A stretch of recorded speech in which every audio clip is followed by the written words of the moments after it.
you don't have to be in crisis in order to take advantage of this Design to Thrive weekend, because no matter where you are in your relationship, there's always room for improvement. We've always kind of got some blind spots in our visuals. So you actually have people come who, yeah, our marriage, like, it's great, but we go to the Design to Thrive and it's like, oh, here we can improve. Here we can get closer. Yeah. Here we can do better. We ask them at the very beginning, we ask them to rate their marriage, to write it on a Mm. piece of paper where they are. And most of them will go between a 5 and a 7. And they'll say, it's okay. And I said, you want to settle for okay when the God of Mm-hmm. the universe gave you something that can be unbelievably great, and you want to settle for okay? Not Yeah. this weekend. I'm not going to do that this weekend. And I Mm-hmm. always tell them, listen, God brought you here. He has something for you. And once you find it, don't leave it here, take it home. Yeah. So, yeah, we'll take marriages in crisis. Sometimes they get there and they didn't realize how much in crisis they were. Mm-hmm. And sometimes they come just thinking, yeah, I'll go because I have to. And at the end, it's usually the men. We're watching them walk up. We help them bring their luggage in and their shoulders are down. At the end of the weekend, they're saying to me, I wish we'd have done this 10 years ago. Yeah. Yeah. That's the men's response. Yeah. That's And the Well, girl and the awesome. girls and the girls are nagging and saying, I told you 10 years ago. No, but that's usually what happens. But Yeah, Well, people have exactly. always come to us and they've said, how can you put your marriage out in front of thousands of people every day for 3 hours a day? And I'm like, it's easy. It actually helps. I mean, we have to get along publicly. I can't tell you. I mean, I've told people, I've said, Emilee has quit in the middle of the show 3 times and over 17 years. I had to do a 3-song sweep in Arizona and go in the back on the steps and get a crying woman and bring her back onto the air because her name's on the show.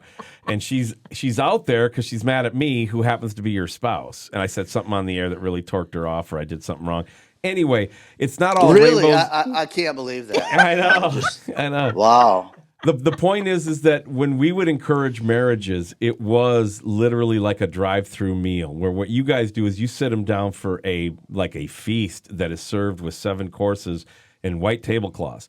That doesn't make our marriage event bad. It is Not what at all. it is. Not at Spend all. $15. Come to a Friday night. We'll do a little comedy. We'll share a little teaching with you as a refresher, like a date night.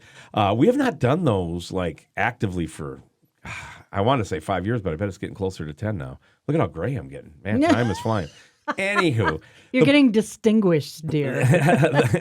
that's one way to look at Wow. I should get my boots on. I didn't know this it. interview I was know. gonna go there. I know. So here's the point. I know when our marriage is at 11 on a 1 to 10 scale, and I don't want to lose that. So when it drops down to that 7, 6, 7, 8, and you're just kind of going through the motions because of whatever, we need to stop and change that because it's just too good. It's just like Emilee makes award-winning chili. She's actually competed and won prizes for her chili. For her to phone it in and dump a can of chili in and serve it's just not right. You follow? And it's like some Yeah. people know that in their marriage. They know that they were designed for something better. They know that what they had was better. They also know in the back of their head they're part of the problem, why it's a little bit off kilter, and they are looking for somebody to help them get back on, somebody that they can talk to. And so if you have anything going on in your marriage, you need to be proactive. And the website is designedtothrive.net. And then, of course, freshroadmedia.com, where Emilee has her blogs, where we have our show, and where we're going to start doing more for marriages because it is the backbone that has split our society. Garry, any Yep. final thoughts you want to leave with the audience? And I mean, you've got blank canvas and plenty of time. What would you want people to know in this culture where it just feels like today is darker than yesterday, which was darker than the day before, and it just seems like just having a biblical worldview is almost to the point of being illegal now in the world, not just America, but in the world. I'll make it quick and real easy. I tell people that come, we have several weekends just for pastors or full-time Christian workers. We have Mm-hmm. weekends for military couples. We have special weekends. But I tell them this one thing.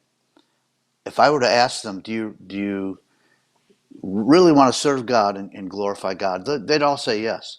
And I would say to them, the greatest service, the greatest way to glorify God is to have a marriage that impacts the world. Mm. Pastors, you want to have a ministry? Great for you, but let me tell you something. If your marriage isn't right, your ministry is never going to be right. Oh yeah. And If Emily so, says she can't handle it here anymore, I'm done. I'm done immediately. It doesn't matter how passionate, how committed I am. I'm taking her over any. God would never put me in a position where I'd have to choose between serving Him or my marriage. I don't believe that, and I nope, believe that you always, I agree. I, there's this guy who came up to Adrian Rogers one time and he said, I left my wife for my secretary, but we're serving Jesus now, and we want you to pray for us because we want to be traveling evangelists. And Adrian Rogers says, I'm not going to pray for you, bro. I'm not going to waste my breath. And I think he said bro, too. Yeah. Bud, dude, right, yeah. Guy.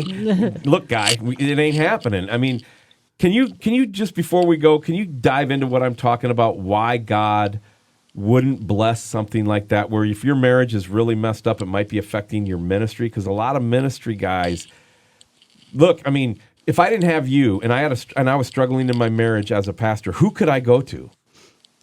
Asking, Well, the sad thing about pastors is that most of us are pretty insecure guys when you get underneath it all. And we don't want people to know we're struggling. We don't want people, because we think that they think we're on this pedestal, and we're not. Mm-hmm. And I've watched a lot of pastors have gone through that, and their marriages ended because they were too proud to ask for help. First of all, no matter who it is, especially me and my wife, if we need help, we need to identify it and look for it wherever we can get it. And there are resources out there all over for that. Get the pride thing out of the way. But I also think that if we understand how big a priority the marriage is, began in the Garden of Eden. It was important then. It ends in the book of Revelation when the Father says to the Son, go get your bride. bride. Yeah. The church. The church is the bride. Is that not a picture of wonder and marriage? Is that not a picture of glory and honor? Mm-hmm. Come on. We need to get that through to people. I hope you enjoyed this sample of No Apology with Emilee and Chris. For full episodes and more content, go to freshroadmedia.com.